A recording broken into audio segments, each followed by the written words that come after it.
Pak Michael ini kan pemusik ya, hobi Iya, Pak. main gitar, main piano, ya kan. Loh, kok tiba-tiba malah jadi arsitek ya, Pak? Itu bagaimana tuh, Pak, ceritanya, Pak? Jadi saya dulu tuh memang dari kecil senang banget musik. Jadi dulu ingin masuk dulu apa ya IKJ gitu ya untuk jadi maestro musik sebenarnya. Nah, saya nggak pernah ada bayangan, bahkan kemampuan atau hobi untuk sketsa, menggambar itu nggak pernah ada. Dan kata arsitek itu nggak pernah terlintas di pikiran saya, Pak. Saya senangnya main musik, main piano, main gitar gitu ya, bahkan sempat tergabung dalam band. Nah, tiba-tiba waktu mau lulus SMA gitu ya, saya bingung nih, wah ini mau jadi apa? Waktu itu kan saya dari daerah kan ya, jadi mau sekolah musik di mana gitu ya, menjadi maestro gimana. Tiba-tiba saya nggak tahu dari mana gitu ya, terlintas di pikiran kata arsitek. Saya nggak tahu nih, muncul tiba-tiba nih arsitek gitu. Terus apa ya ini arsitek ini ya? Nah, saya mulai cari tahu nih. Nah, ternyata arsitek tuh, saya lihat, wah keren juga ya. Menciptakan sesuatu gitu ya, mengubah bentuk, ruang, hasil gubahan bentuknya itu, pokoknya waktu itu saya terpicu gitu, kayak ada sesuatu yang kayak muncul gitu, Pak. Nah, dari situlah saya mulai, wah saya mau coba jadi arsitek nih. Nah, saya mulai cari tahu dan saya bilang ke orang tua saya mau jadi arsitek. Orang tua juga saya bingung, Pak. Apa ya itu ya, kemana ya? Mereka juga nggak punya ide, Pak. Ini mau, oh ternyata itu masuk ke teknik dan lain sebagainya. Dan dari situlah saya berawal, saya mulai belajar. Dan sampai sekarang saya bisa mendesain, bahkan lebih jauh lagi merancang kota, kawasan, dan lain sebagainya. Seperti itu sih, Pak. Welcome to SOS Podcast, Synergy Open Talk Session, tempat orang-orang hebat bicara. Welcome to SOS Podcast, tempat orang-orang hebat bicara.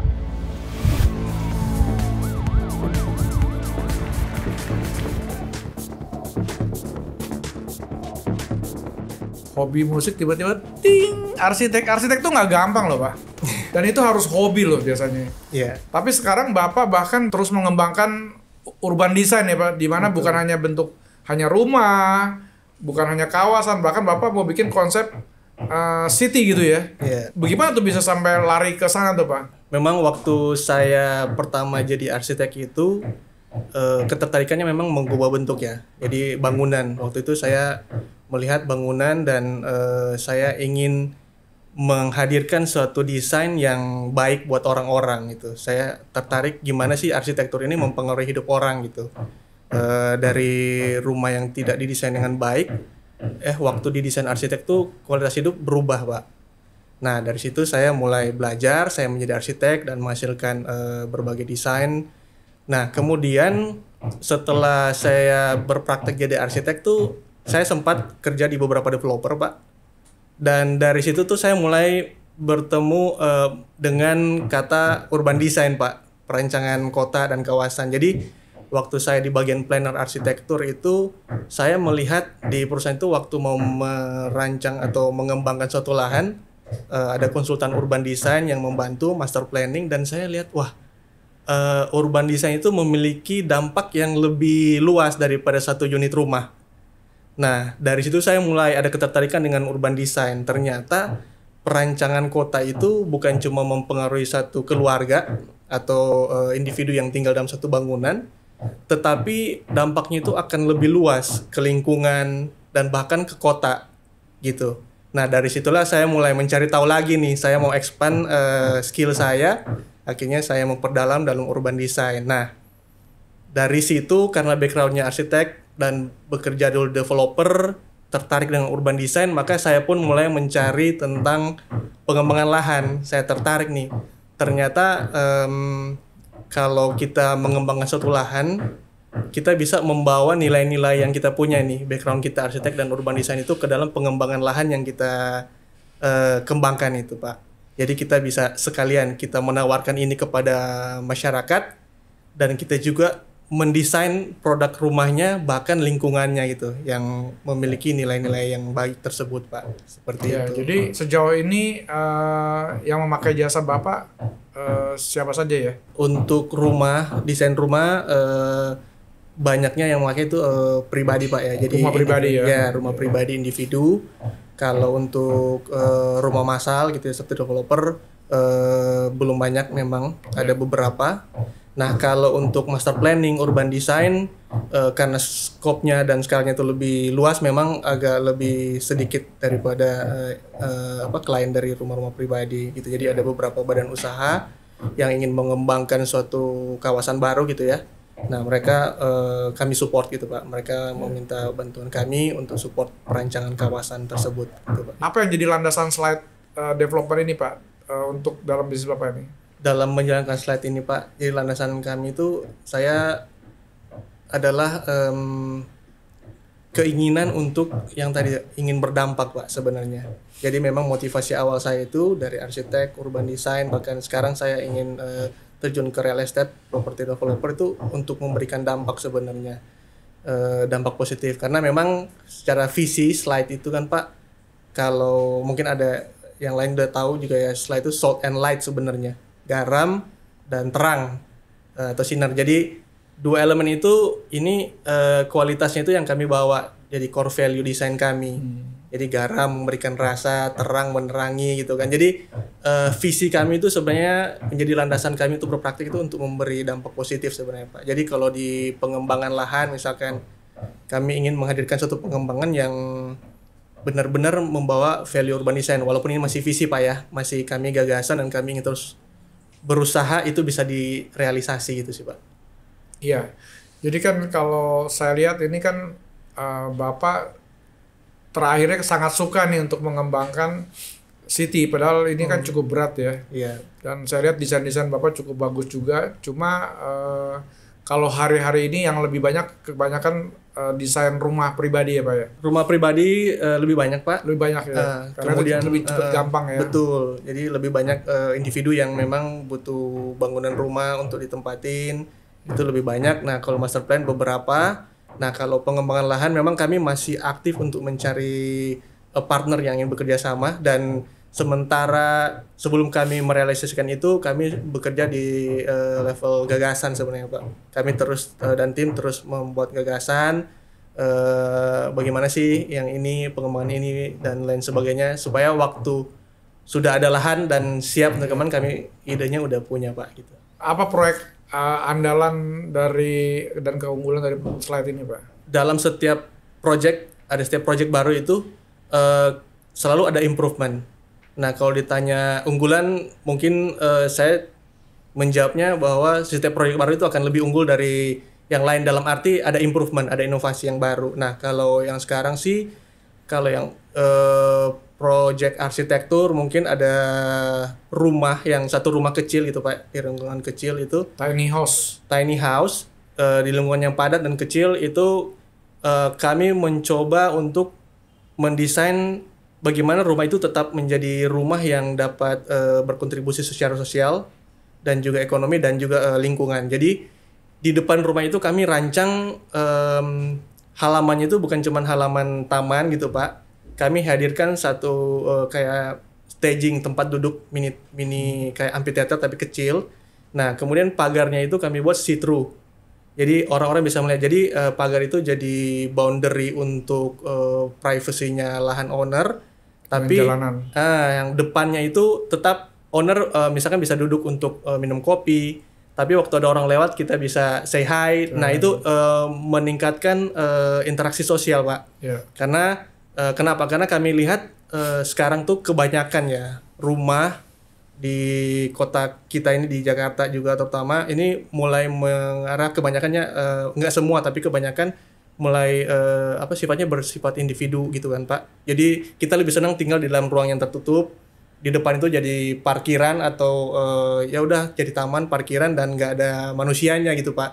Jadi kadang tuh sama tetangga mungkin kita nggak tahu gitu ya, kita nggak saling kenal. Nah ini kami coba menghadirkan ruang kecil ini tuh, ruang duduk. Jadi si pemilik rumah ini bisa spend time di situ, tapi juga bisa berinteraksi dengan orang-orang yang lewat, dengan tetangga gitu Pak. Nah kalau kita bayangkan kalau dalam lingkungan itu semuanya aktif, sisi depan rumah itu fase 1 aktif, yang kita sebut kalau di perancangan itu active frontage.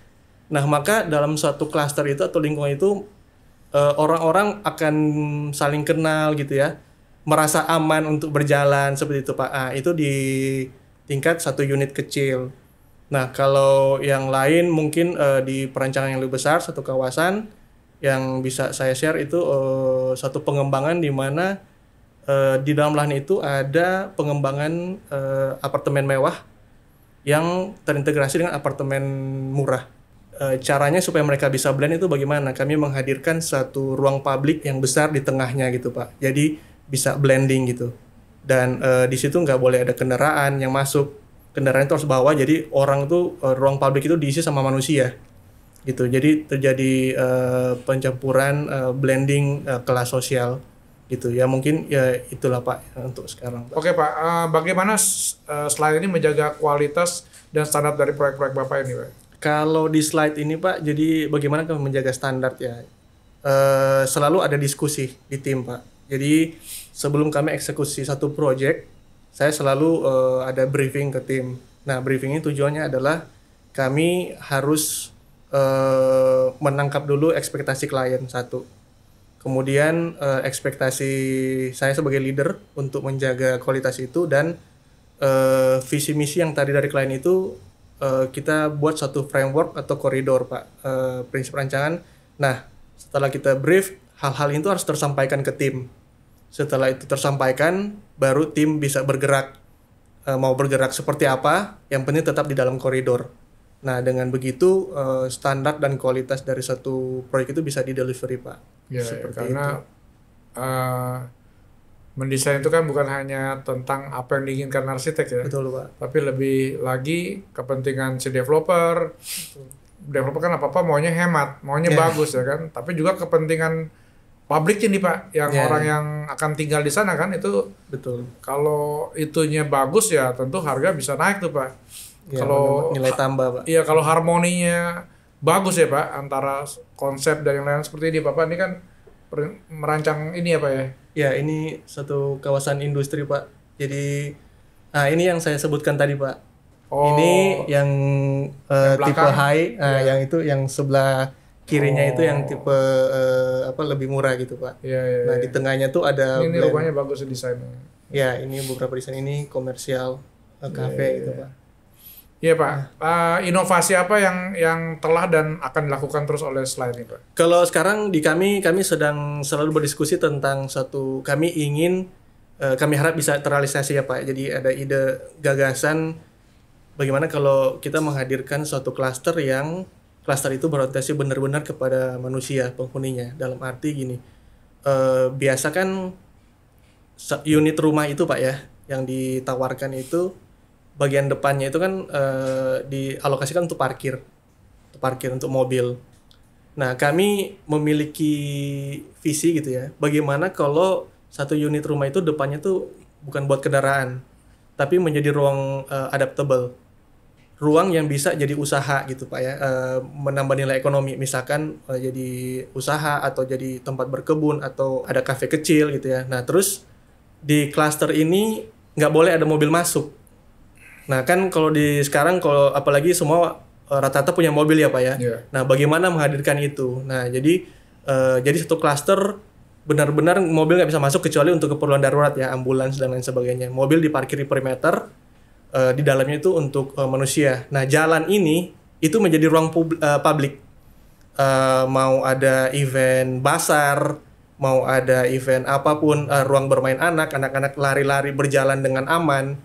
Itu di jalan. Jadi jalan itu bukan jadi jalan kendaraan, tapi jadi suatu ruang publik gitu Pak. Dan desain rumahnya, unit rumah itu karena depannya bukan untuk parkir, itu jadi ruangnya aktif gitu. Dan unit dengan begitu unit ini bisa berkembang dari mungkin tipenya 42 itu bisa bertambah sesuai dengan keinginan dari pemiliknya. Nah, dengan begitu kita bisa memberikan nilai tambah ekonomi. Kemudian sosialnya juga, nilai sosialnya berkembang, lingkungannya juga lebih sehat, lebih aktif gitu Pak. Nah itu kami ingin berinovasi dalam hal itu. Karena kan kalau kita lihat pengembangan sekarang semuanya berorientasi lebih banyak kepada kendaraannya Pak ya. Jalan harus lebar 6 meter minimal dan lain sebagainya, tapi itu kendaraan. bagaimana kalau itu dirubah jadi ruang untuk manusia, taman manusia gitu ya, dan parkirnya komunal gitu atau di perimeter. Nah itu yang ini masih tahap gagasan, tapi semoga kalau ada lahan yang tepat yang bisa kita kerjasamakan ya kami akan mengaplikasikan itu. Iya, Pak, betul, kita mau masuk sesi benar apa salah nih Pak ya. Baik Pak. Slide memiliki arsitek profesional dan tim yang berpengalaman. Ini benar salah Pak? Benar Pak, betul. Kami timnya ada berpengalaman, saya sendiri backgroundnya arsitek dan urban design, dan saya punya registrasi dari asosiasi gitu ya, dan pengalaman kurang lebih 17 tahunan gitu Pak di dunia planning, desain, konstruksi gitu Pak. Dan selain saya juga punya tim planner, ada tim struktur, MEP gitu Pak, tim drafter juga. Jadi tim kami sudah berpengalaman untuk planning and design gitu Pak. Biaya desain dari slide bersifat kompetitif. Ini besar Pak? Kompetitif itu saya selalu ingin bilang reasonable Pak. Jadi gini, kalau di kami itu begini Pak. Jadi kami kalau udah ngomongin budget gitu ya Pak ya. Ini kan sensitif nih biasanya. Iya. Begitu bilang angka tertentu kadang ada yang mundur gitu kan. Iya. Nah, kami selalu mengembalikan dari partner kami ini budgetnya berapa, kebutuhannya apa aja. Nah, dari situ kita akan berangkat dengan budget segitu, kebutuhan seperti ini, apa yang bisa kami support. Nah, dari situ kita bisa berdiskusi dan menemukan titik tengah. Jadi saya selalu mengatakan bahwa ya kompetitif tapi reasonable. Jadi sama-sama happy gitu Pak. Gitu. Ya. Slide juga menawarkan layanan pasca desain. Benar atau tidak Pak? Pasca desain ya benar, karena dari desain kan tahapnya konstruksi Pak ya, aplikasi. Nah itu kami akan selalu mendampingi. Nah tapi kami juga sebenarnya bukan cuma pasca desain Pak, tapi post construction juga sebenarnya. Jadi beberapa klien untuk bangunan rumah tinggal gitu biasanya ingin lanjut ke konstruksi. Nah kami juga punya mandor sebenarnya dan tukang. Jadi kami support untuk pembangunannya. Nah dan pembangunan itu begitu serah terima ada post construction. Jadi selama 3 bulan itu kurang lebih kami pantau. Misalkan ada defect dan lain sebagainya itu pasti kami akan tangani gitu Pak. Berarti design and build ya? Betul. Bapak build juga artinya? Build, tapi untuk skala yang rumah atau ruko yang bangunan skala rendah. Oke Pak, kualitas material dan desain adalah faktor utama yang menentukan nilai properti. Benar salah Pak? Salah satu faktor benar Pak. Ya. Selain dari faktor yang lainnya, kualitas material itu salah satu yang menentukan nilai properti, karena kualitas material itu kan menjadi nilai tambah Pak.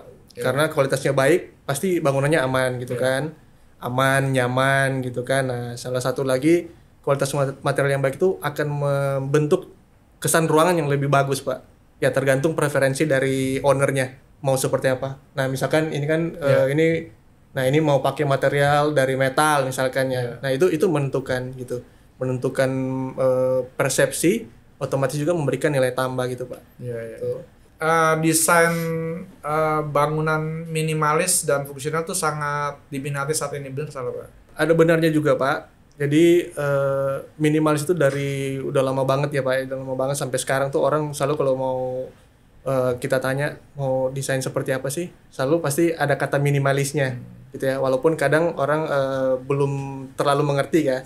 Jadi minimalis selalu berrelasi dengan bentuk kotak-kotak dan fungsional gitu ya. Nah betul masih banyak yang meminati bentuk minimalis Pak. Tapi sekarang masyarakat tuh udah mulai lebih pintar karena media dan informasi kan udah banyak ya. Udah banyak di Instagram. Betul. Nah, minimalis ini sekarang perkembangannya udah mulai dipadukan dengan misalkan minimalis mau tropikal, misalkan minimalis industrial gitu. Jadi masih sebagai banyak minatnya, tapi mulai udah dipadukan dengan berbagai macam gaya gitu Pak. Oke Pak, terima kasih Pak Michael sudah hadir di SOS Podcast. Bapak bisa sampaikan apa yang closing statement yang Bapak ingin sampaikan kepada yang mendengarkan video YouTube ini Pak. Kepada yang mendengarkan, semoga kami sebagai profesional dan developer bisa menghadirkan sesuatu yang baik bagi komunitas, terutama bagi bangsa ini ya, pengembangan yang memiliki nilai urban design yang lebih berorientasi kepada manusia. Dan dari kami terus nonton SOS Podcast gitu ya, karena banyak hal-hal yang berguna dan bermanfaat yang berikutnya akan ditampilkan oleh Pak Ismet juga dan tim. Terima kasih. Oke, terima kasih Pak Michael. Terima sudah kasih, Pak hadir di Ismet. acara podcast ya. Ya. Oke Pak Michael, terima kasih sudah hadir di acara SOS Podcast. Ini ada kenang-kenangan dari Arna Granit Pak.